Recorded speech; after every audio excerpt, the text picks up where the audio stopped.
চলতি মাসেই July August গণহত্যার কয়েকটি তদন্ত প্রতিবেদন ট্রাইব্যুনালে দাখিল করা হতে পারে বলে জানিয়েছেন প্রসিকিউটর গাজী এইচ তামিম। রোববার সাংবাদিকদের প্রশ্নের জবাবে এ তথ্য জানান প্রসিকিউটর। এদিন রাজধানীর মহাখালী, রামপুরা ও উত্তরায় সংগঠিত মানবতাবিরোধী অপরাধের মামলায় আন্তর্জাতিক অপরাধ ট্রাইব্যুনাল 2 পুলিশ সদস্যসহ 7 জনের বিরুদ্ধে গ্রেফতারি পরোয়ানা জারি করেছেন। এছাড়া রাজধানীর চানখারপুলের ঘটনায় গ্রেপ্তার পুলিশের কনস্টেবল সুজন হোসেনকে একদিনের রিমান্ড দিয়েছেন ট্রাইব্যুনাল।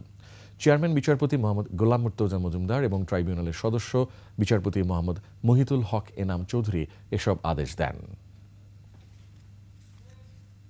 প্রসিকিউশন টিম এবং তদন্ত সংস্থা আমরা দিন-রাত কাজ করছি জুলাই গণঅভ্যুত্থানে সংগঠিত অপরাধের বিচার করার জন্য।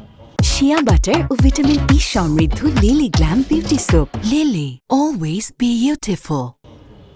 এবং আমরা আশা করছি যে এই মাসের ভেতরে আমরা কয়েকটি তদন্ত প্রতিবেদন সমাপ্ত করে চিফ প্রসিকিউটর মহোদয়ের দপ্তরে তদন্ত সংস্থা জমা দিতে পারবেন বলে আমরা আশা করছি।